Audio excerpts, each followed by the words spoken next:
जय बोलिए महावीर भगवान की जय। जय बोलिए अनंतानंत सिद्ध परमेष्ठी भगवानों की जय बोलिए आचार्य भगवंत श्री उमा स्वामी जी महाराज की जय बोलिए चारित्र चक्रवर्ती श्री शांति सागर जी महाराज की जय बोलिए आचार्य भगवंत श्री विमल सागर जी महाराज की जय बोलिए आचार्य भगवान श्वेत पिच्छाचार्य श्री विद्यानंद जी महाराज की। सभी को जय जिनेन्द्र, जय दुजड़ंदो। हम सभी लोग तत्वार सूत्र के सप्तम अध्याय का अध्ययन कर रहे हैं। 102 नंबर की कक्षा आज आपकी प्रारंभ होने जा रही है। आप लोग बहुत मन से प्रतिदिन स्वाध्याय कर रहे हैं। हम लोगों ने कल की कक्षा में 24 सूत्र सप्तम अध्याय के कर लिए हैं। प्रतिदिन की भांति हम सभी लोग मंगलाचरण करेंगे और सप्तम अध्याय के जो 24 सूत्र हमने किए हैं उनका वाचन करेंगे। सभी लोग हाथ जोड़ लीजिए, साथ साथ मिलकर के दोहराएंगे। मोक्ष मार्गस्य नेतारम भेतारं कर्म भूभ्रतां ज्ञातारं विश्वतत्त्वानां वन्दे तद्गुणलब्धये वन्दे तद्गुणलब्धये वन्दे तद्गुणलब्धये। जय बोलिए आचार्य भगवान श्री उमा स्वामी जी महाराज की। अब सभी लोग अपनी अपनी पुस्तक या नोट्स निकाल लेंगे, वहाँ से 24 सूत्रों का साथ साथ मिलकर के वाचन करेंगे। हिंसा नृत स्तेया ब्रह्म परिग्रहेभ्यो विरति व्रतम देश सर्वतोड़ु महति तत्सेथयार्थम भावना पंच पंच वांग मनोगुप्तिर्यादान निक्षेपण समित्यालोकितपान भोजनानि पंच क्रोध लोभ भीरुत्व हास्य प्रत्याख्यानान्य नुवीची भाषणम च पंच शून्यागार विमोचितावास परोपरोधाकरण भैक्ष शुद्धि सधर्मा विसंवादा पंच स्त्री राग कथा श्रवण तन मनोहरांग निरीक्षण पूर्वरतानुस्मरण वृष्येष्टिरस स्वशरीर संस्कार त्यागा पंच मनोज्ञा मनोज्ञेन्द्रिय विषय राग द्वेष वर्जनानि पंच हिंसा दिश्विहा मूत्रापाया वध्य दर्शनम दुःखमेव वा मैत्री प्रमोद कारुण्य माध्यस्थ्यानि च सत्वगुणाधिक क्लिश्यमाना विनयेषु जगत काय स्वभावौ वा संवेग वैराग्यार्थम प्रमत्त योगात् प्राण व्यपरोपणम हिंसा असद विधानम अनृतम अदत्तादानम स्तेयम मैथुनम ब्रह्म मूर्छा परिग्रह निशल्यो व्रती अगार्य नगारश्च अणुव्रतो अगारी दिग्देशानर्थ दंड विरति सामायिक प्रोषधोपवासो भोग परिभोग परिमाणा तिथि संविभाग व्रत संपन्नश्च मारणांतिकीं संलेखनाम जोषिता शंका कांक्षा विचिकित्सान्य दृष्टि प्रशंसा संस्तवा सम्यक दृष्टे रतिचारा व्रतशीलेषु पंच पंच यथाक्रमम। इस प्रकार से हमने 24 सूत्र अब तक की कक्षा में किए। पिछली कक्षा में जो हमने किया उसका जल्दी से अब हम सभी लोग मिलकर के रिवीजन करेंगे। क्या देखा था हमने कल? 22वां सूत्र हमने किया था मारणांतिकीम संलेखनाम ज्योतिषा। संलेखना का, संधारा का या समाधि मरण के बारे में हमने अच्छे से समझा था कि समाधि मरण और आत्महत्या दोनों अलग अलग बातें होती हैं। समाधि में कोई भी जीव अपने मरण के अंत समय में प्रीतिपूर्वक संसार के सभी भोगों का परित्याग करते हुए किसी भी प्रकार की भविष्य के या वर्तमान पर्याय की भोगों की आकांक्षा इच्छा कुछ भी न करते हुए अपने शरीर का मन वचन काया से त्याग करता है और अपनी आत्मा को भविष्य के लिए उसका कल्याण हो ऐसी भावना के साथ में अपने शरीर को क्रश करता है। ठीक है, अपनी कषायों को भी क्रश करता है, क्रोध मान माया लोभ परिग्रह इत्यादि का पूर्ण रूप से त्याग करता है और अपने शरीर को भी धीरे धीरे क्रश करता है। ऐसा पूर्वाचार्यों ने कहीं कहीं पर उल्लेख किया है कि जब आप समाधि पूर्वक मरण करते हैं तो बहुत शांत परिणामी होते हैं और ऐसे समय पर जब आत्मा आपके शरीर को छोड़ती है तो कष्ट बिल्कुल भी नहीं होता है। बहुत ही प्रसन्नचित्त अवस्था में आत्मा शरीर को छोड़ते हुए अन्य शरीर को ग्रहण करती है। और जब कषायों के साथ में आप आत्महत्या इत्यादि करते हैं या रोग इत्यादि के साथ में मरते हैं या समाधि के बिना आपका मरण होता है तो शरीर के साथ आत्मा क्योंकि इतने सालों से जुड़ी हुई थी पूरी की पूरी पर्याय में, तो उसको अलग होते हुए बहुत कष्ट होता है, बहुत दुख पहुंचता है।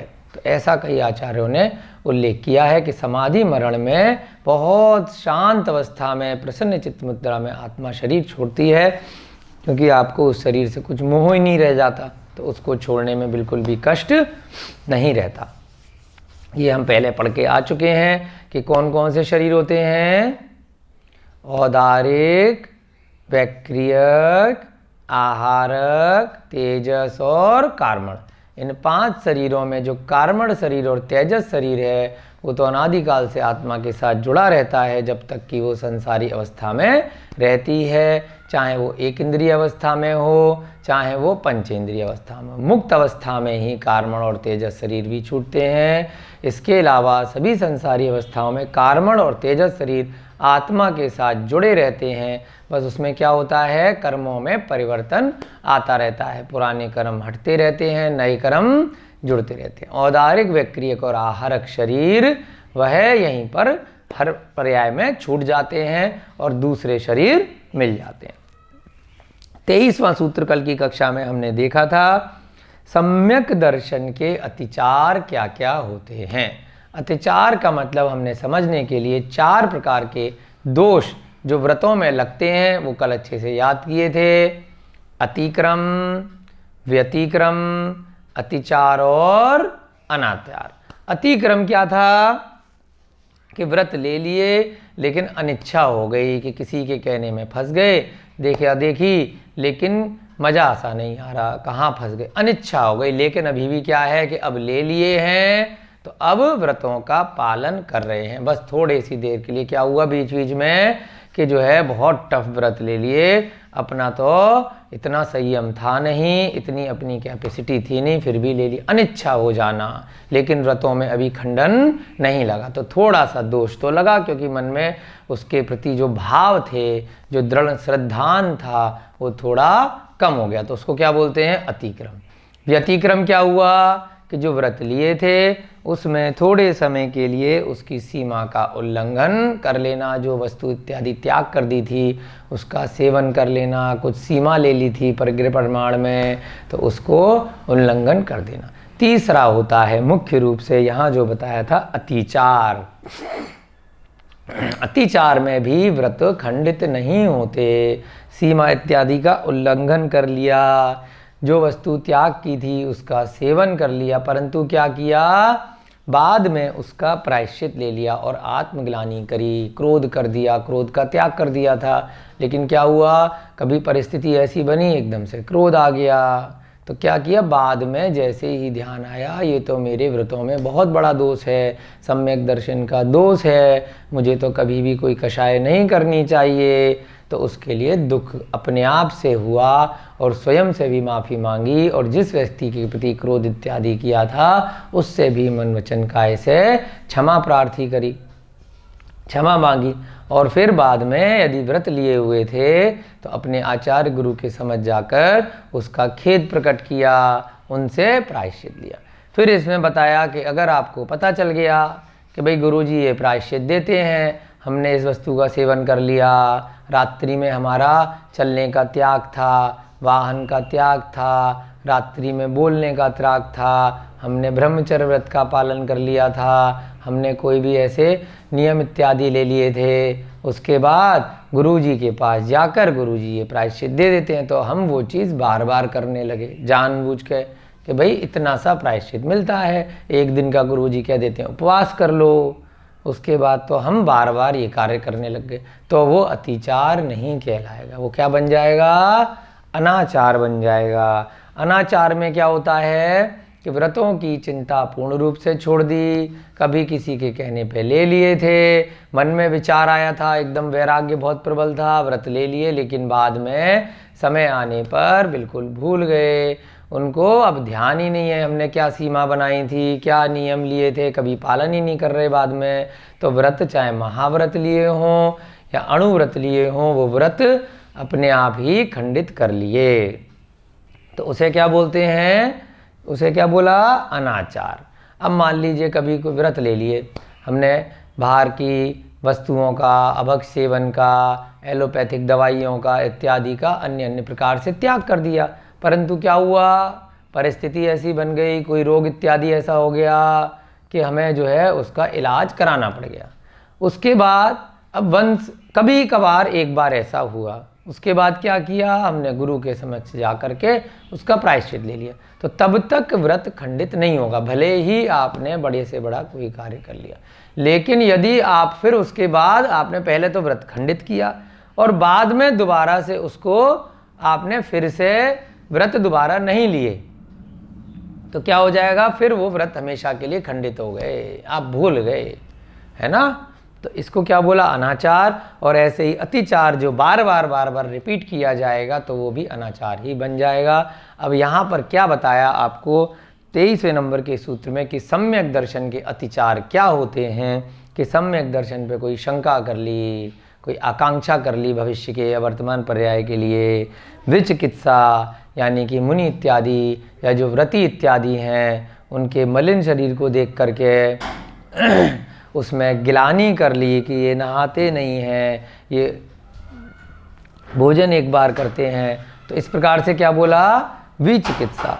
अन्य दृष्टि प्रशंसा संस्तवा यानी कि जो मिथ्या दर्शन से युक्त हैं उनकी मन वचन काय से प्रशंसा कर दी या फिर वचन से प्रशंसा कर दी। संस्तवा माने वचन से करना, प्रशंसा माने मन वचन से, मन और मन से प्रशंसा करना, ये सब क्या हैं, सम्यक दर्शन के अतिचार होते हैं। इसके बाद 24वां सूत्र कल की कक्षा में हमने देखा, वृत्तशीलेषु पंच पंच यथाक्रमम, जैसे सम्यक दर्शन के 5 अतिचार बताए उसी प्रकार से जो 5 अणुव्रत हैं और 7 शील हैं, यानी कि 4 शिक्षाव्रत और 3 गुणव्रत, जो कौन से सूत्र में बताए थे, 21वें नंबर के सूत्र में बताए थे 7 शील और 20 नंबर के सूत्र में बताए थे 5 अणुव्रत। तो कुल मिलाकर 5 और 7 12, इन सभी के पंच पंच यथाक्रमम, इन सब के क्या होते हैं, 5 अतिचार होते हैं। अतिचार शब्द कहाँ से आया, पिछले सूत्र में अतिचार शब्द का प्रयोग किया था। अब यहाँ पर चूंकि 22वें सूत्र में संलेखना का भी वर्णन करके आए व्रतों के बाद, है ना। पहले तो 20वें सूत्र में क्या किया, 5 अणुव्रत का वर्णन किया, 21वें सूत्र में 7 शीलों का वर्णन किया, 22वें सूत्र में बताया कि संलेखना भी जो व्रती होता है उसको लेना अति आवश्यक है। यदि संलेखना का धारण नहीं किया, मरण समय में प्रीतिपूर्वक समाधि मरण समधारा इत्यादि नहीं ली, तो उसके सारे व्रतों का कोई भी फायदा नहीं होने वाला। तो यहाँ पर आप नोट में लिख लीजिए, जो नंबर से हमने कल बताया था कि 24वें सूत्र के बाद में जो 12 सूत्र आएंगे एक एक करके, वो किसके आएंगे, इनके प्रत्येक के जो 12 व्रत थे उनके 5 अतिचार बताए जाएंगे। जैसे प्रारंभ में क्या बताए थे, प्रत्येक व्रतों के 5-5 भावना बताई थी कि उनकी स्थिरार्थम यानी कि उनकी स्थिरता के लिए, उनको दृढ़ करने के लिए, पक्का करने के लिए 5-5 भावनाएं बताई थी 5 व्रतों की। अब यहाँ क्या बता रहे हैं? 12 व्रतों के अतिचार प्रत्येक के। तो अगले 12 सूत्र किसके आने वाले हैं? व्रतों और शीलों के प्रत्येक के नंबर से 5-5 अत्याचार आने वाले। उसके अलावा 13वां सूत्र भी आएगा, क्योंकि 12 व्रतों के बाद में संलेखना भी बताई गई है। तो यहाँ पर न केवल व्रत और शील, उसके अलावा संलेखना के भी 5 अत्याचार होते हैं। यहीं पर आप नोट में लिख सकते हैं।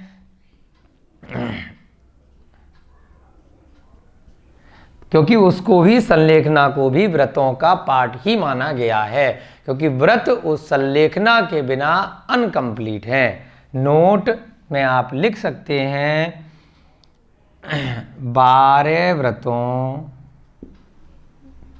यानी कि 5 ऊपर जो लिख दिए हैं, अणुव्रत और 7 शील के अतिरिक्त संलेखना व्रत के भी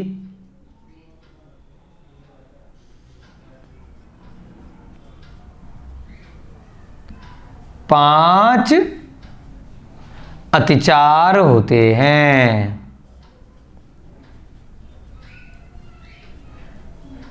ये आप इसी 24वें नंबर के सूत्र में साथ में नोट पे लिख सकते हैं, क्योंकि अगले जो सूत्र आने वाले हैं 24 के साथ में 12 सूत्र ना आकर के कितने सूत्र और आएंगे? 13 सूत्र। यानी कि 24 और 13 कितना हुआ? 37।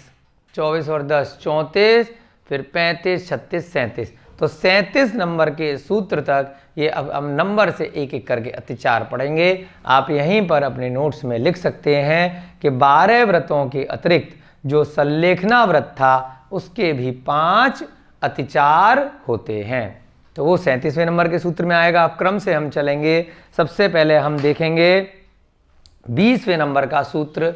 20वें नंबर के सूत्र में जो 5 व्रत थे, फिर से रिवाइज करेंगे, क्योंकि अब हमको सारे की सारे जो 13 की 13 हैं नंबर से हमें एक तरफ लिख के चलने हैं, और एक एक करके हम उन व्रतों के वर्णन यहाँ पर करेंगे। आप 20वें नंबर का सूत्र निकाल लीजिए। ऐसे करके हम 13 सूत्रों तक अतिचार अब हम अगली कुछ कक्षाओं में करने वाले हैं। ठीक है, सबसे पहले हम फिर से लिखेंगे यहाँ पर जो 13 चीज हो गई। कैसे हो गई 13? 12 व्रत और एक संलेखना। कुल मिला के कितने व्रत हो गए? अगर इस तरीके से देखेंगे तो 13 हो गए। तो अगले 13 सूत्रों में प्रत्येक में 25 से लेकर 37 तक एक एक व्रत के अतिचार आएंगे, और सबसे अंत में 37वें वाले में संलेखना व्रत के अतिचार आचार्य महाराज यहाँ पर बताएंगे। तो यथाक्रमम, यथाक्रमम का मतलब जो 20 और 21वें सूत्र में और 22वें सूत्र में 3 सूत्रों में यथाक्रमम क्रम से चीजें बताई हैं, वैसे ही यहाँ पर हम लिखेंगे। सबसे पहले 1 2 3 4 5 6 7 8 9 10 11 12 और अंत में 13। ठीक है, यहाँ हम लाइन खींच देंगे। एक एक करके हम सबका नंबर लिखेंगे, और फिर यहाँ से हम आज से सूत्र नंबर प्रारंभ करना शुरू करेंगे कि कैसे कैसे अतिचार यानी कि दोष लग सकते हैं। लेकिन ये दोष कैसे हैं? तब तक केवल अतिचार हैं जब तक केवल एक बार किए जाएं।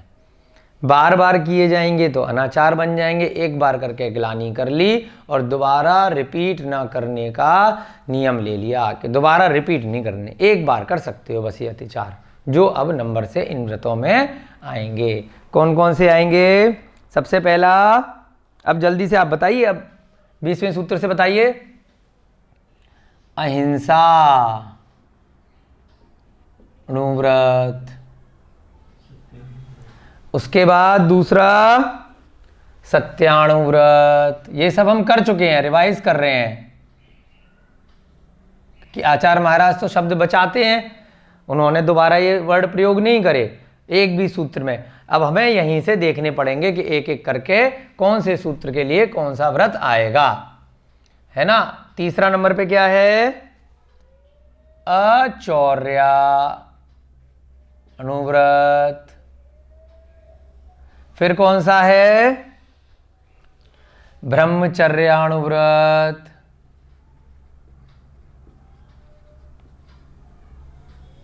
उसके बाद कौन सा है? परिग्रह परमाणु व्रत। परिग्रह परिमाण अणुव्रत। अब यहां से आपके शील प्रारंभ होंगे। कौन सा है? दिग्व्रत। फिर देशव्रत। तीसरा अनर्थ दंड व्रत। कहां से लिख रहे हैं हम? ये हम लिख रहे हैं 21वें नंबर के सूत्र से, अनर्थ दंड व्रत। उसके बाद सामायिक, फिर प्रोषधोपवास, सामायिक,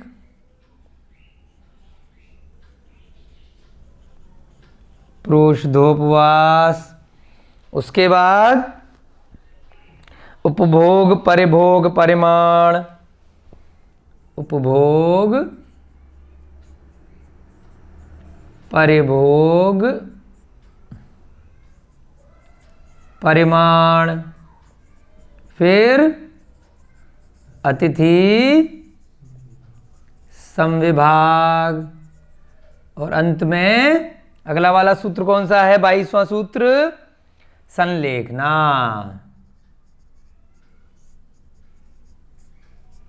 तो यहां हमने क्या लिखा था? 12 व्रत और संलेखना। 12 व्रत कैसे हुए? यहां तक अणुव्रत, उसके बाद ये आपके गुणव्रत और शिक्षाव्रत यानी कि 7 शील, और फिर अंत में संलेखना। अब यहां पे हम लिखेंगे एक एक करके सूत्र नंबर, ठीक है। 25वें नंबर का सूत्र। ये कौन से हो गए? सारे आपके व्रत। अब यहां पर उनके अतिचार के सूत्र। सूत्र संख्या छोटे से में लिख लेते हैं हम, है ना। यहां पर अब उसके लिए सूत्र कौन से बनाए हैं? अहिंसा व्रत के लिए 25वें नंबर का। यहां पे इसलिए लिख रहे हैं क्योंकि किसी भी सूत्र में आचार्य महाराज ने इन शब्दों का प्रयोग नहीं किया है, तो आपको बार बार पीछे से रेफर ना करना पड़े, यहीं से आप देख सकते हैं। जैसे ही 25वें नंबर का आएगा तो आपको समझ जाना होगा कि किसके बारे में बात कर रहे हैं, ठीक है। उसके बाद नंबर से आप लिख लीजिए 37 नंबर तक। 25, 26, 27, 28, 29, 30, 31, 32, 33, 34, 35, 36 और 37। तो इस प्रकार से ये सारे की सारे सूत्र संख्या हैं, आपको सामने रखने हैं, जिससे कि अब एक एक करके हम यहाँ पर सूत्रों को लेना प्रारंभ करने जा रहे हैं। सबसे पहला सूत्र कौन सा लेंगे? अब आज 25वें नंबर का सूत्र, ठीक है। चलिए 25वें नंबर का सूत्र लिखते हैं। यहाँ पर इधर से लिखेंगे, यहाँ से हम सूत्र संख्या देखते चलेंगे। अतिचार आपके समझ में आ गया है कि एक बार गलती कर सकते हैं व्रत लेने के बाद, लेकिन अगर बार बार करेंगे तो वो अतिचार नहीं होगा, वो तो मायाचार हो जाएगा। कि आपको उसकी पता चल गई कि ये इसमें ऐसे प्रायश्चित मिलता है, तो आप व्रतों में मायाचारी कर रहे हैं, ठीक है। वो अतिचार नहीं है।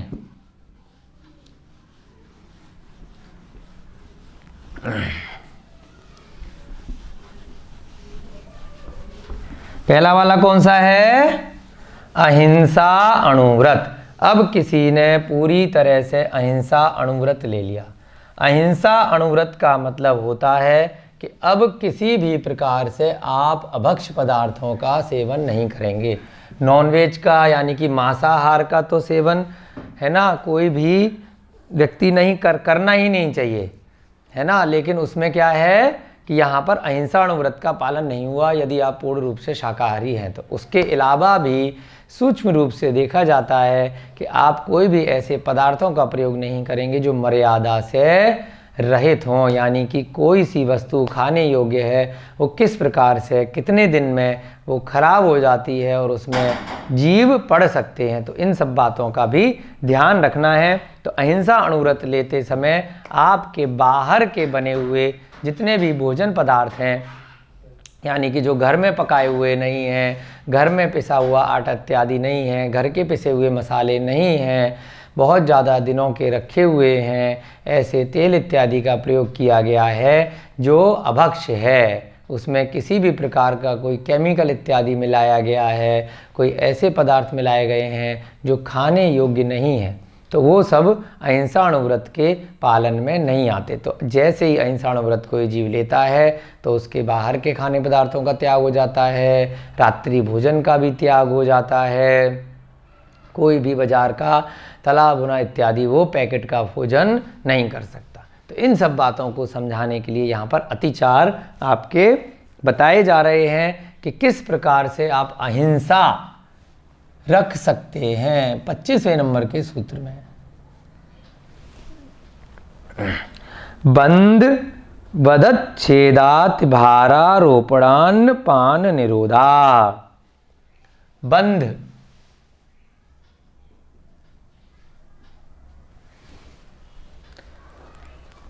वध छेदाति भारारोपणा। वधच्छेदा बंध वधच्छेदा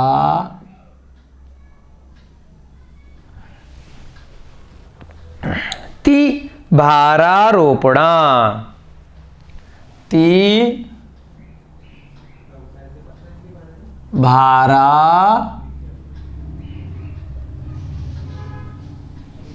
रोपणा।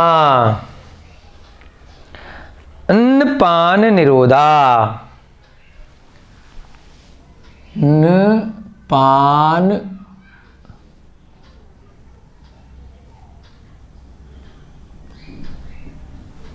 निरोधा। ठीक है।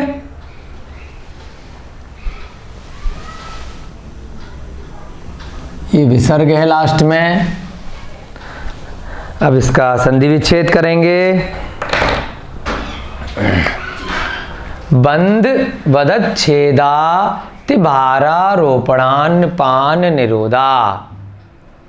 बंध माने बांधना, वध माने वध करना, उसके बाद छेद यानी कि उसमें छेदन करना, अति भार आरोपण बहुत ज़्यादा उसके ऊपर भार का आरोपण करना, अन्न पान निरोधा यानी कि अन्न भोजन पानी इत्यादि का निरोध करना, नहीं देना। ये किसके हैं? 25वें नंबर का सूत्र अहिंसाणुव्रत यहाँ पर प्रयोग नहीं किया गया, इसीलिए ये चार्ट हमने बना दिया। अब हम एक एक करके यहाँ पर टिक लगाते चलेंगे।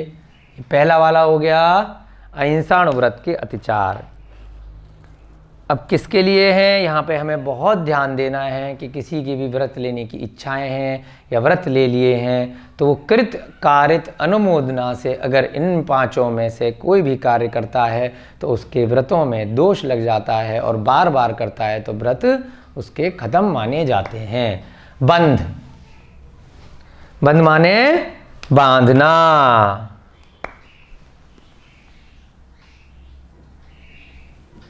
दूसरा शब्द क्या है? बंध के बाद वध। अब आधा च लगा हुआ है तो क्या बन जाएगा? श च इस प्रकार से शब्द या र लगाते हैं तो विसर्ग बन जाता है। उसके बाद छेद, उसके बाद अति भार आरोपण, फिर अन्नपान निरोधा, अन्नपान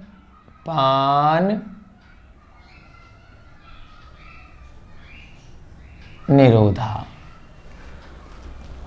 यहाँ हमें ध्यान देना है, बंध का मतलब किसी भी जीव को, पशु को बांध देना, है ना, उसकी इच्छा के विरुद्ध।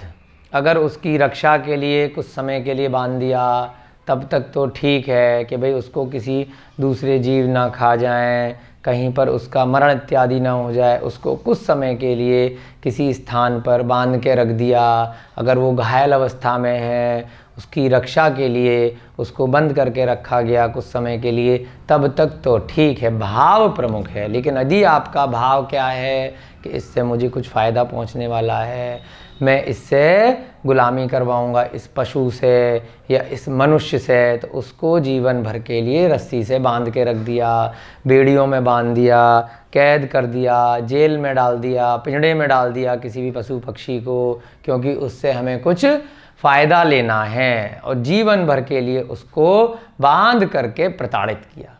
चाहे हमने उसके ऊपर सवारी करने के लिए उसको बांधा, उससे खेती कराने के लिए बांधा, या उसका दूध निकालने के लिए बांधा, किसी भी कार्य से हमने पशु को जीवन भर के लिए बांध के रख दिया। यहाँ हर चीज़ में क्या प्रमुख है? कृत कारित अनुमोदना। स्वयं किया, किसी से करवाया, किसी को धन दिया, क्योंकि वो आपके लिए फिर उस पशु से कोई पदार्थ लेके आएगा, या कोई अन्य कर रहा है तो देखकर भी उसकी अनुमोदना करी कि बहुत बढ़िया काम कर रहा है, इस पशु का तो ऐसा ही जीवन है। जो भी ये कार्य करेंगे बाद में वह अगली योनियों में स्वयं भी उन्हीं गतियों में जाएंगे, त्रियंच बनेंगे, नरक भी जा सकते हैं, जो भी अहिंसाणुव्रत के अगर पालन नहीं करते हैं। यानी कि पशुओं को उनकी इच्छा के विरुद्ध बिना किसी प्रयोजन के बांध के रखना, रस्सी से बांध के रख दिया, गाय भैंसों को 24 घंटे, बकरों को, कुत्तों को, जो भी आपने जानवर इत्यादि पाले हैं, या फिर किसी अन्य से बंधवाया। वध, वध का मतलब किसी भी जीव जंतु को मारना। वध का मतलब केवल ये नहीं है कि जान से मार देना, या दोनों चीज़ आ गई कि उनको बहुत ज़्यादा चाबुक मारना, कोड़ों से मारना, उनको सुई चुबाना। अब हमने कई बार देखा है, आपने भी देखा होगा, हाथी है, बैल हैं, घोड़े हैं, इनका प्रयोग किया जाता है व्यापार इत्यादि में, और इनसे फ़ायदा लेने के लिए लोग क्या करते हैं, इनके ऊपर कीलें लगा देते हैं डंडे लगाने के लिए, चाबुक बहुत मारते हैं, उनको खाना इत्यादि टाइम पे नहीं देते। तो बद माने उनको मारना, चाहे वो जान से एक बार में मार दिया जाए या फिर बार बार उनको प्रताड़ित करना।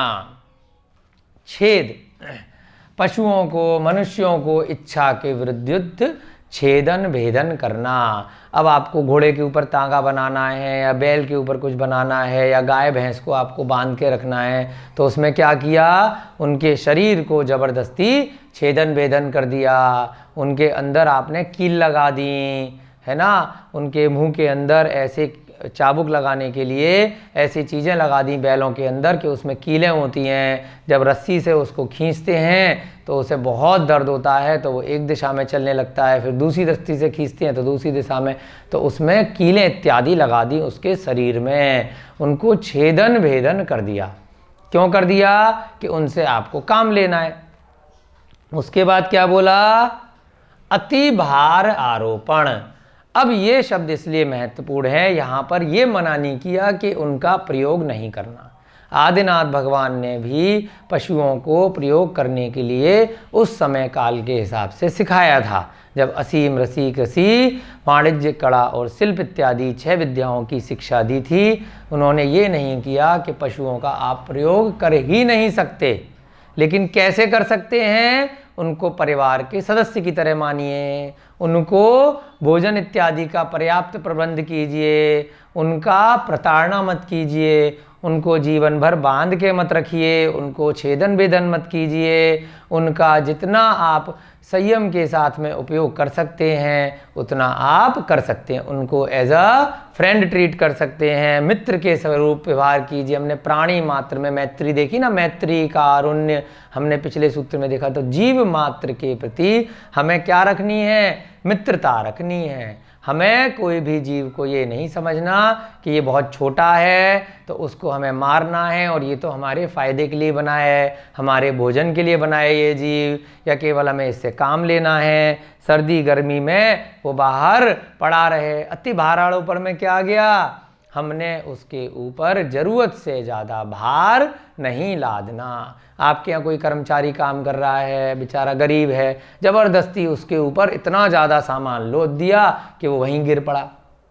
उसको भोजन इत्यादि भी समय पे नहीं दे रहे, उसको आप धन भी नहीं दे रहे, उसके जो उसका मूल्य है, और उससे ज़बरदस्ती बॉन्डेड लेबर की तरह से आपने कार्य कराया। तो ये सारी बातें यहाँ पर पशु शब्द का प्रयोग नहीं किया गया है। तो पशु के साथ भी हो सकती हैं और मनुष्य के साथ भी हो सकती हैं, है ना। तो किसी के साथ भी आप ऐसा कर सकते हैं। अब नारकी और देव के ऊपर तो आप ये चीज कर नहीं सकते, क्योंकि नारकी जीव तो नीचे नरक में है और देव के ऊपर तो आप ये कार्य करा नहीं सकते ज़बरदस्ती। तो आप पशु और मनुष्यों के ऊपर ये सब कार्य कर सकते हैं। अति भार आरोपण यानी कि ज़रूरत से ज़्यादा उसके ऊपर भार डाल देना कि जितनी उसकी कैपेसिटी नहीं है, चाहे मनुष्य हो या पशु हो। अन्नपान निरोधा यानी कि उनको समय पर अन्नपान नहीं देना। अब पशुओं का जो भोजन है, चारा इत्यादि है, या आपने अगर पक्षी इत्यादि रखे हुए हैं तो उनको जो भी उनके योग्य खाद्य पदार्थ है उनका निरोध करना, उनको पर नहीं देना।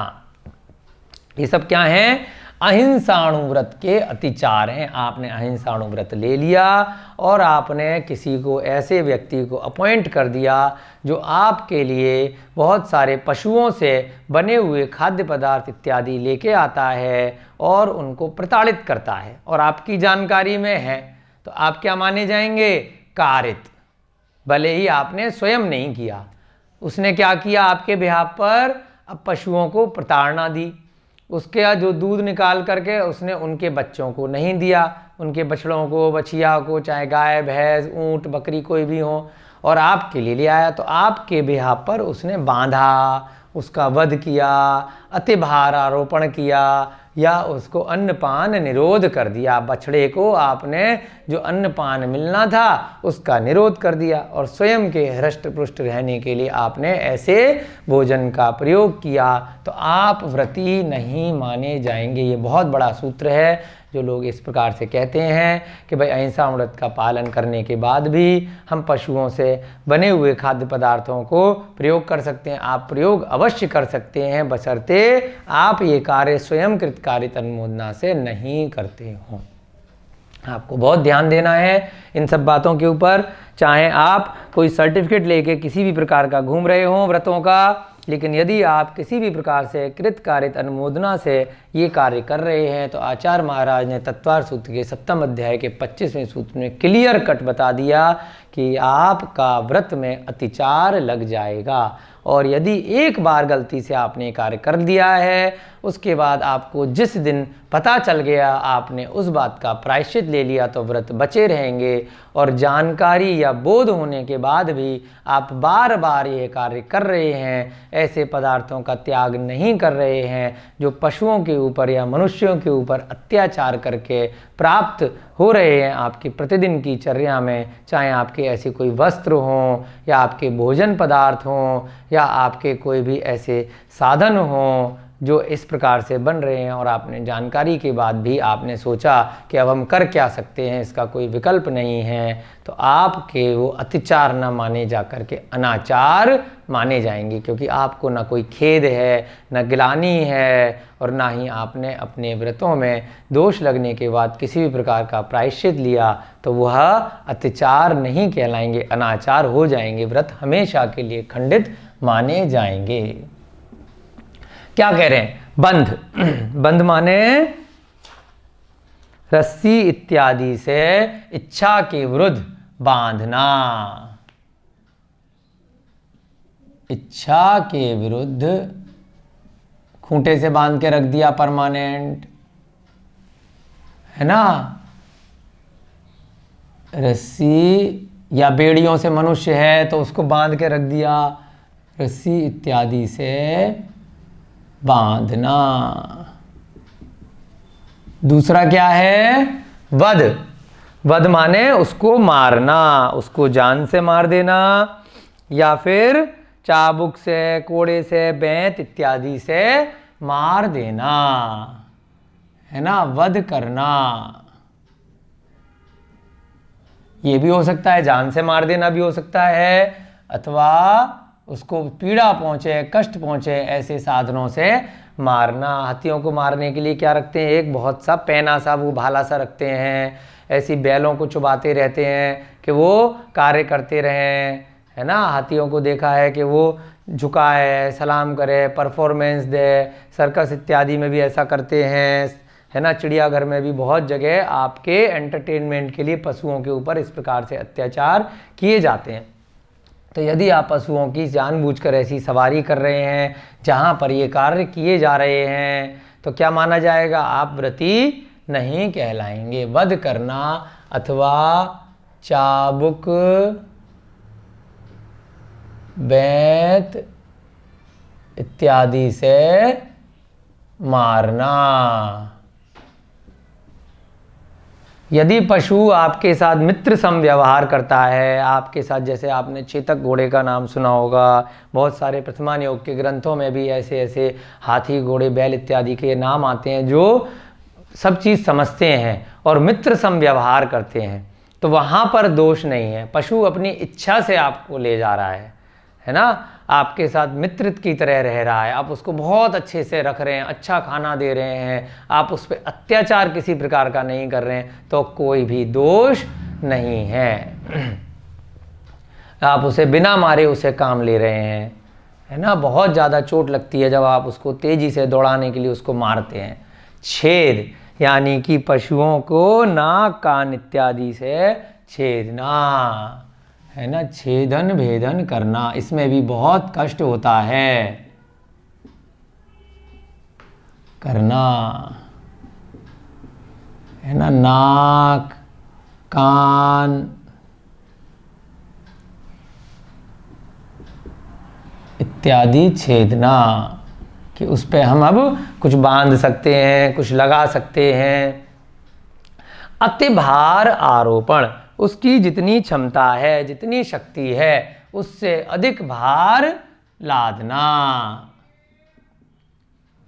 शक्ति से अधिक भार लादना।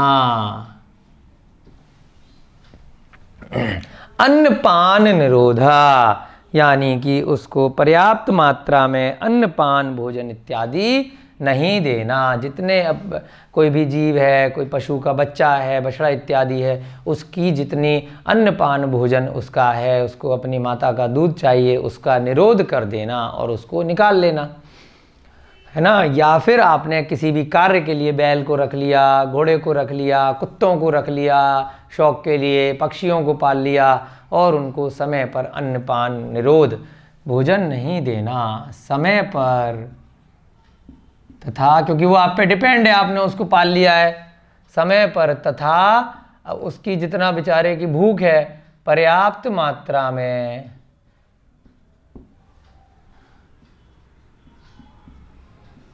भोजन इत्यादि नहीं देना।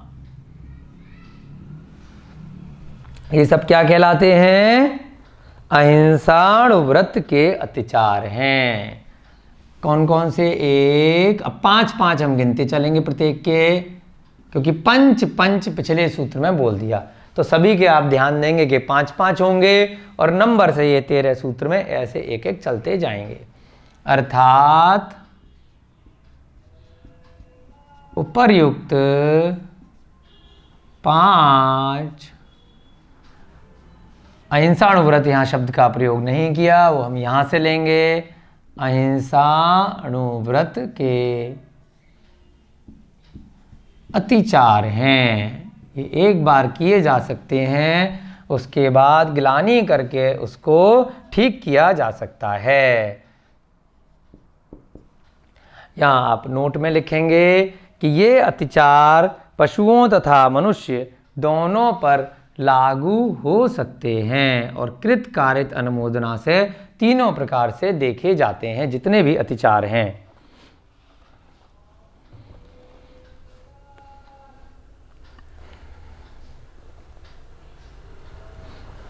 ये अत्याचार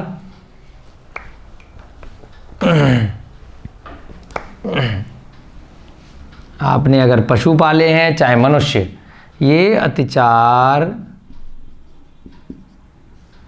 मनुष्य, हम बहुत बार नौकर चाकर कर्मचारी ऐसे रखते हैं जिनके ऊपर बहुत अत्याचार करते हैं, उनके ऊपर माल लाद देते हैं, उनका नाक कान छेद देते हैं, उनको ज़बरदस्ती कैद में करके रखते हैं, उनको मारते हैं काम निकालने के लिए, उनका समय पर भोजन इत्यादि नहीं देते, तो मनुष्यों पर भी लागू हो सकते हैं। मनुष्य तथा पशु दोनों पर लागू हो सकते हैं, दोनों पर किए जा सकते हैं।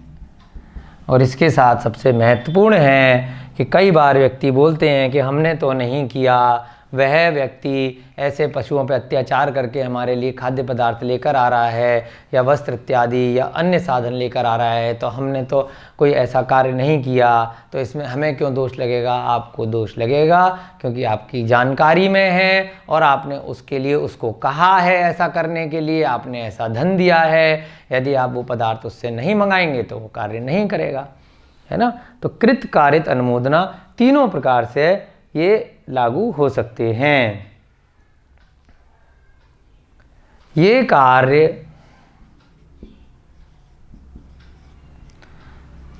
कृत कारित अनुमोदना तीनों में से किसी भी प्रकार से किए जाएं।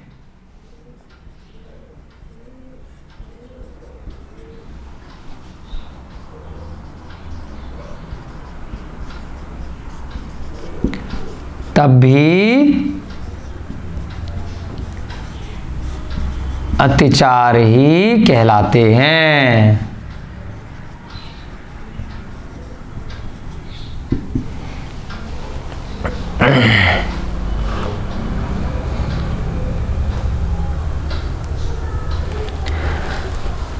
अर्थात व्रती यदि स्वयं पशुओं इत्यादि पर यह कार्य नहीं करता है, अर्थात जो व्रती है स्वयं पशुओं अथवा मनुष्यों पर, स्वयं पशुओं इत्यादि पर उपर्युक्त प्रकार से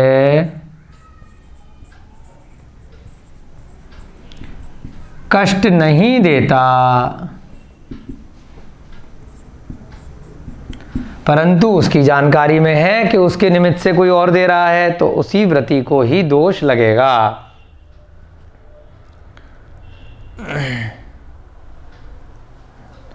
उसके निमित्त से पशुओं इत्यादि को उपर्युक्त प्रकार से कष्ट नहीं देता, परंतु उसके निमित्त से या उसके द्वारा अनुमोदना करने से, परंतु उसके निमित्त से कोई अन्य यह कार्य करता है और उसको इसकी जानकारी है, कोई अन्य कष्ट देता है और व्रती को इसका ज्ञान है, तो व्रती को दोष लगता है। व्रती को क्या लगेगा? दोष लगेगा।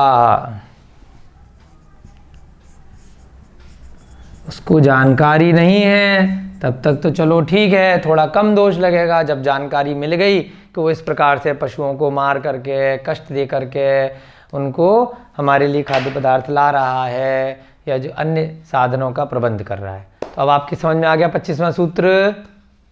आपको इन बातों का ध्यान रखना है। यदि आपने व्रत लिए हैं या आप आगे व्रत लेना चाहते हैं, आप यदि आपने व्रती होते हुए यह कार्य किसी अन्य के लिए किए तो भी दोष है। ये नहीं स्वयं के लिए करवाए।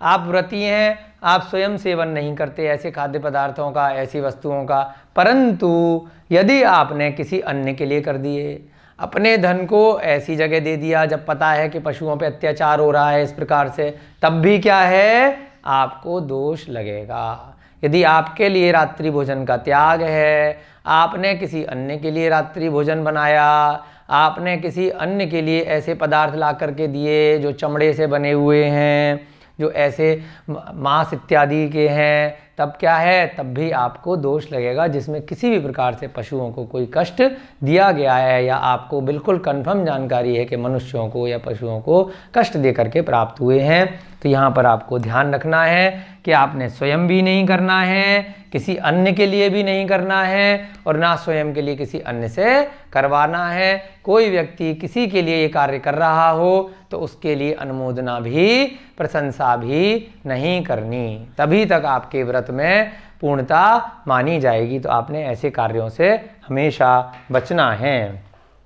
कई बार होता है कि व्रती स्वयं है तो कहता भाई मेरे लिए तो नहीं है, चले आपके लिए हम ये चीज़ मंगा देते हैं, खरीद के दे देते हैं, धन दे देते हैं, जो मांस इत्यादि से बने हैं, अंडे के हैं, शहद के हैं, या फिर ऐसे पदार्थों के हैं। जैसे दुग्ध पदार्थों का भी हमने पूर्व में उदाहरण दिया है कि वर्तमान समय में दूध के लिए भी बहुत ज़्यादा पशुओं पर अत्याचार किया जा रहा है। तो हमें इन सब कष्टों से बचने के लिए हम उसके वैकल्पिक साधन, जैसे नारियल का दूध है या सोया का दूध है, बादाम का दूध है, या अन्य फल सब्जी, अन्य पदार्थ हैं, दालें इत्यादि हैं, उनका हम प्रयोग कर सकते हैं।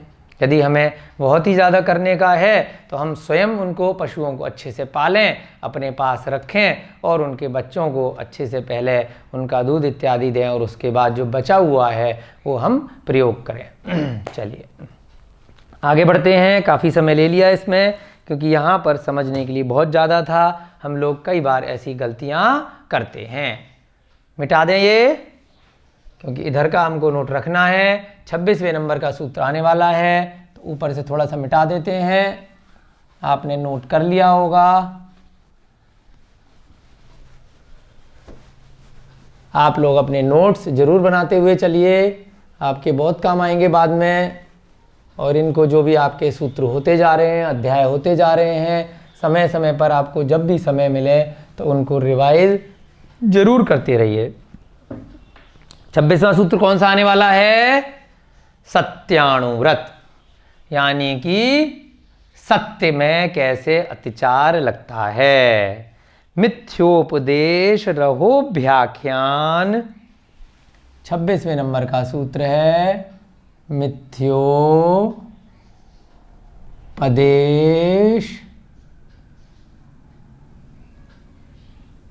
रहोभ्याख्यान।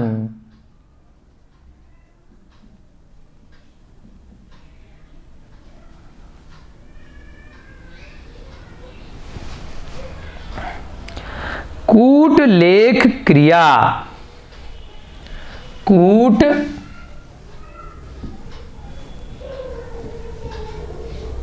लेख क्रिया, न्यासापहार साकार मंत्र भेदा। न्यासापहार, न्यासापहार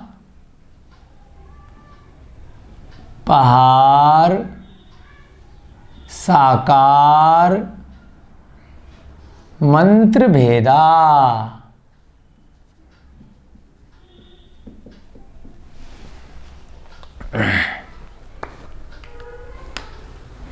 चलिए यहाँ पर संधि विच्छेद करेंगे। मिथ्योपदेश, रहोभ्याख्यान, कूटलेख क्रिया, न्यासापहार, साकार मंत्र भेदा। इस प्रकार से गिन लीजिए आप कितने हो गए, 1 2 3 4 और 5। यहाँ पर भी आचार्य महाराज ने सत्यानुव्रत का प्रयोग इस सूत्र में नहीं किया, इसलिए ये चार्ट बनाया है कि हमें नंबर से चलना है, जिससे आपको बार बार पीछे न देखना पड़े, आप यहाँ से देख सकते हैं। तो ये किसके अतिचार हैं, सत्यानुव्रत के अतिचार हैं। कौन से सूत्र में आए, 26वें नंबर सूत्र में। कैसे कैसे, मिथ्योपदेश, दूसरा रहोभ्याख्यान,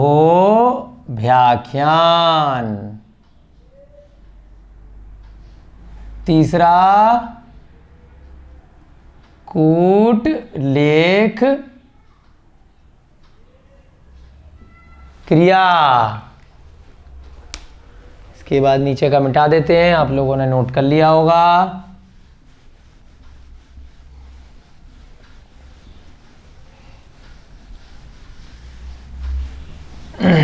कूटलेख क्रिया के बाद न्यासापहार,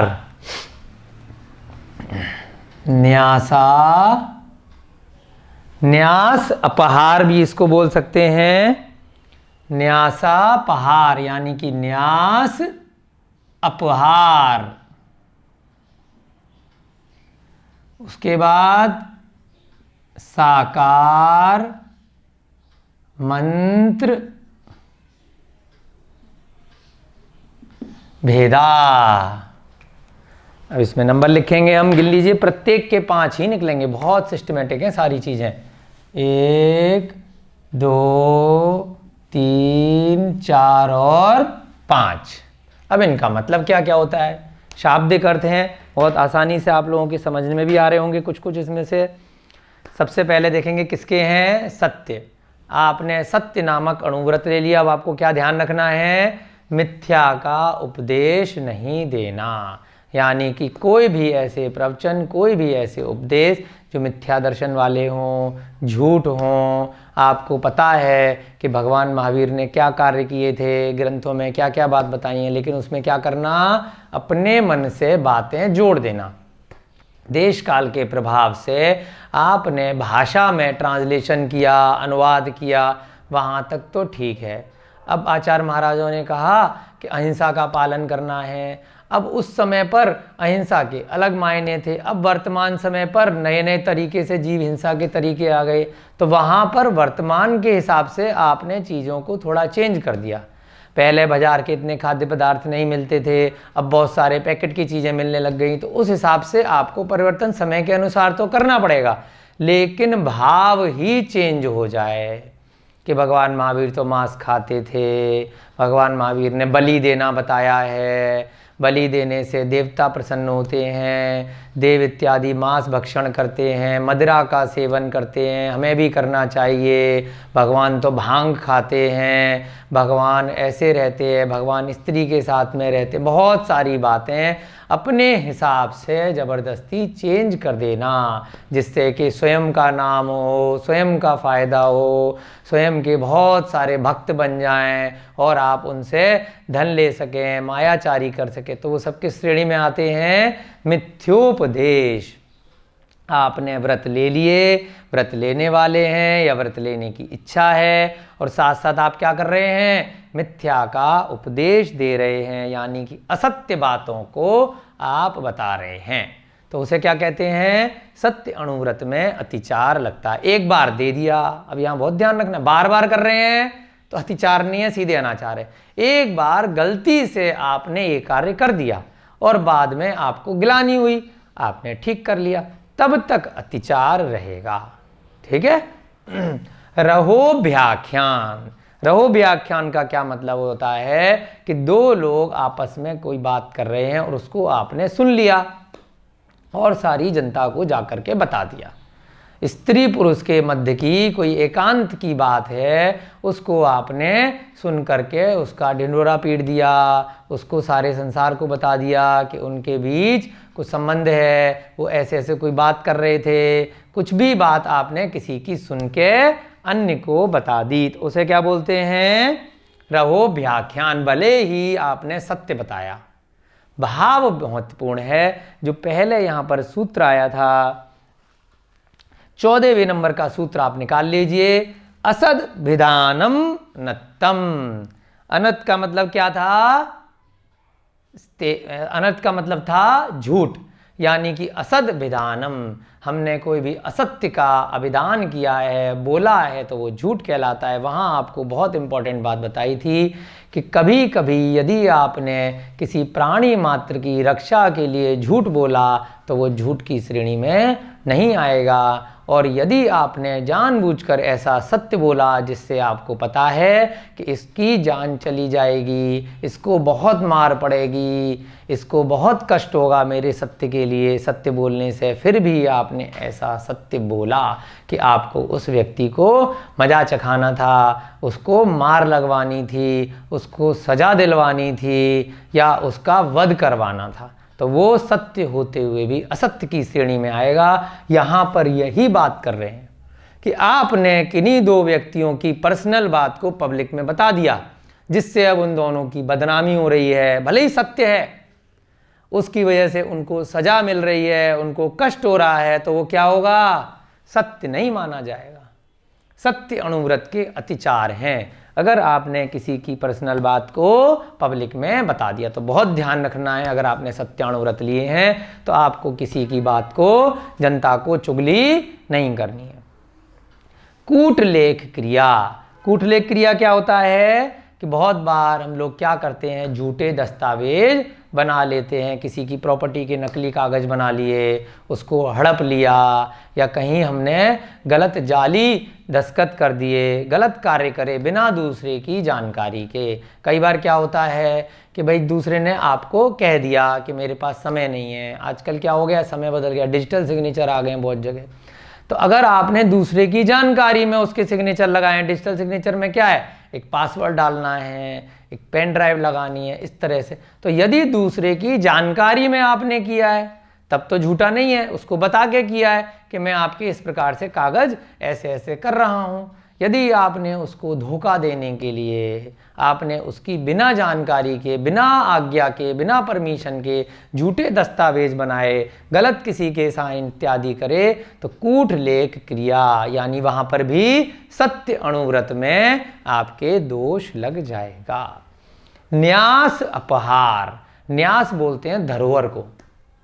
किसी ने, पहले क्या होता था, कहीं व्यक्ति बाहर गया है, अपना सोना चांदी रखवा के चला गया कि भाई ये आप मेरे लिए इतने समय के लिए रख लीजिए, मैं वापस आऊँगा तो मुझे दे दीजिए। उसके बाद क्या किया, उसको हड़प लेना, या उसने जो चीज़ दी थी जब वापस आया उसी से मिलती जुलती दूसरी वस्तु, उसको नकली वस्तु दे देना, या उस बेचारे ने जितना धन उस वस्तु के बदले में लिया था बाद में उसने उस धन को वापस भी कर दिया, तब भी मुकर जाना। तो किस बात की अनुव्रत? जब आप बेईमानी हो गए, आपके छल कपट मायाचारी हो गई, कषाय ही नहीं आपके अंदर, क्रोध मान माया लोभ इतनी भरी हुई है, लोभ ही हो गए, तो किस बात का आपका व्रत? लेकिन चलो गलती से आपने कभी कर दिया, क्योंकि आप गृहस्थ श्रावक थे, तुरंत आपको पता चल गया ये मेरे से भूलवश हो गया है, मेरी जानकारी में नहीं था, तो आपने क्या किया, उसमें दोष लगा, उसको ठीक कर लिया, तो वहीं तक वो अतिचार रहेगा। यदि आपने इसको अपना रोजगार बना लिया, बार बार ऐसे कार्य करे कि आप दूसरों की वस्तुओं को हड़प रहे हैं, धोखा दे रहे हैं, तो क्या हो गया, न्यास अपहार, यानी कि आपके सत्य अनुव्रत में दोष लग गया। साकार मंत्र भेदा, जैसे यहाँ पर रहो व्याख्याख्यान है, वहाँ पर तो क्या किया कि दो लोगों की बात को पब्लिक को बता दिया, कहीं छपवा दिया है ना, कहीं पर उसको इंटरनेट पे डाल दिया, उनकी वीडियो बना करके, उनकी बातचीत को, उनकी वीडियो रिकॉर्डिंग करके, उनकी कॉल को, तो वो क्या हो गया, रहो व्याख्यान। साकार मंत्र भेदा में आता है कि इशारा, साकार मंत्र भेदा, किसी के मंत्र को भेद देना, यानी कि किसी की बात को आपने इशारे से किसी को समझा दिया। ये भी लगभग यहाँ पे स्त्री पुरुष के मध्य की बात होती है, और यहाँ पर क्या होती है, किसी भी बात को आपने इशारे से सबको बता दिया कि उसने ऐसा कहा था, वो ऐसा है ना, उस पे ऐसा करना है। तो ये सब बात भी क्या है, आपके भाव क्या हैं, मायाचारी के हैं, है ना। भले ही सत्य बात थी, जो दूसरे व्यक्ति ने कोई बात करी मंत्र भेदा, उसका कोई मंत्र भेदा, यानी कि उसकी बात को समझ करके सबको इशारे से बता देना। आपके भाव क्या हैं, उसको परेशान करने के, दूसरे व्यक्ति को कष्ट देने के, जीव हिंसा करने के। तो यहाँ पर आपको बहुत ध्यान देना है। किसी के अभिप्राय को जान करके सारे जगत को बता देना, समाज को बता देना, तो ये भी सत्य होते हुए भी असत्य की श्रेणी में ही माने जाते हैं। आ गई बात आपके समझ में? समझना बहुत ज़रूरी है इनके भावों को रटने के लिए। तो आपके पास, सबके पास तत्वार्थ सूत्र की पुस्तकें हैं, बहुत सारी चीज़ें हैं। इन सबको अच्छे से समझ के हमें अपनी जीवनचर्या में प्रतिदिन प्रयोग में लाना है कि कहीं हम ऐसे कोई कार्य नहीं कर रहे जिससे हमारे कर्मों का आश्रय हो रहा हो, और जो ऐसे कर्म हों जो हमें वर्तमान पर्याय में और भविष्य की पर्याय में बहुत कष्ट दे सकते हों।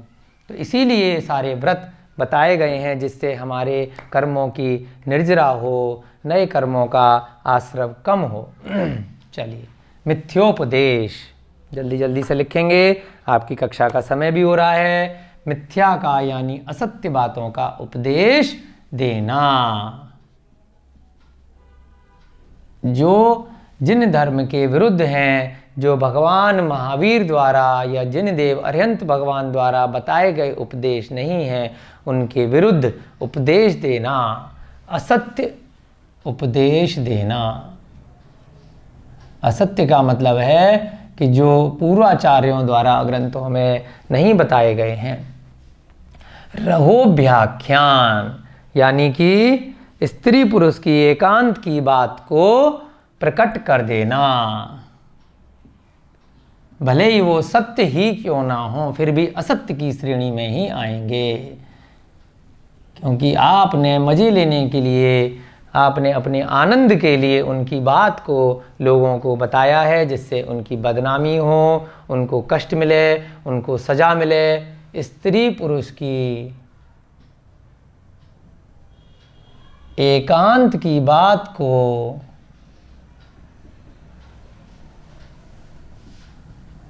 सभी को बताना,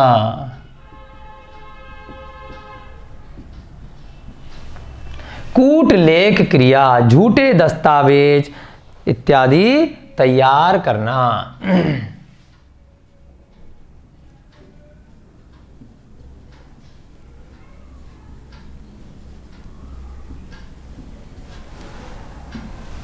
न्यास अपहार, किसी की रखी हुई धरोहर को हड़प लेना। गलती से मान लीजिए एक्सचेंज हो गई, आपको कोई सामान दे के गया था, आपने भूलवश दूसरी चीज़ दे दी, तो वो नहीं माना जाएगा, क्योंकि आपसे भूल हुई है। और उसके बाद आपको जैसे ही पता चला, आपने उसको ठीक कर लिया, प्रायश्चित ले लिया, उससे क्षमा याचना कर ली। अगर आपने जान करके किया है और बार बार आप यही कार्य करते हैं, तो अत्याचार से अनाचार बन जाते हैं। न्यास अपहार, किसी की रखी गई धरोहर को हड़प लेना। साकार मंत्र भेदा, किसी के अभिप्राय को जानकर सभी को बता देना, है ना। इशारे द्वारा, अभी कह के नहीं बताया है, लेकिन सभी को इशारे से बता देना। इशारे द्वारा किसी के अभिप्राय को जानकर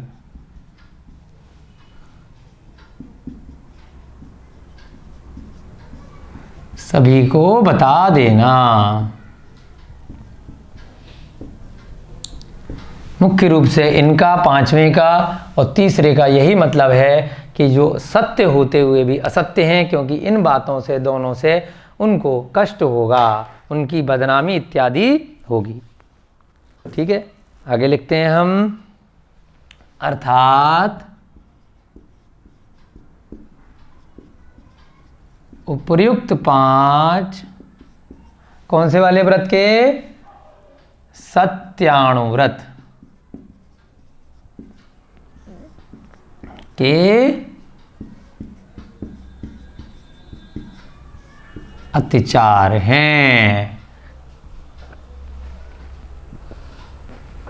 ये हम पहले भी लिख चुके हैं, जो हमने अनृत वाला सूत्र किया था 14वां, कि अकल्याणकारी जो वचन हैं, जो पर जीवों को पीड़ा कारक पीड़ा देने वाले हैं, वो सत्य होते हुए भी असत्य ही माने जाते हैं, जिसके कारण से सारी बातें यहाँ पर बताई गई हैं। पर पीड़ा कारक वचन, यानी कि जिसमें दूसरे जीवों को दुख पहुँचे, हिंसा पहुँचे, बदनामी हो, पर पीड़ा कारक वचन सत्य होते हुए भी असत्य माने जाते हैं। इसके विपरीत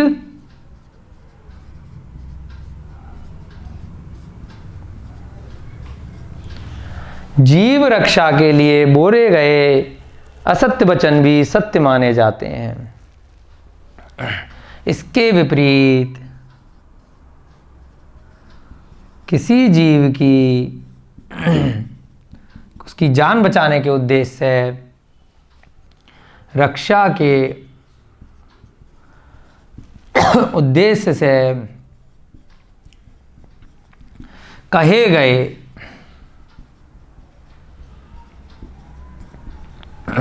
असत्य वचन भी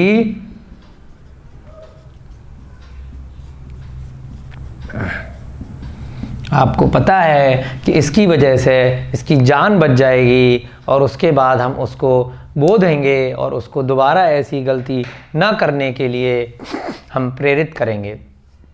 अब आपने किसी जीव को फांसी से बचा लिया, झूठ बोल करके वध होने से बचा लिया, लेकिन अब उस व्यक्ति ने क्या किया? बचने के बाद फिर से वही कार्य दोबारा से शुरू कर दिए, चोरी करना, मर्डर करना, गलत कार्य करना। तो आपको यदि पता है कि व्यक्ति बार बार यही कार्य करेगा, तो फिर ऐसे सत्य से, ऐसे असत्य से कोई फायदा नहीं।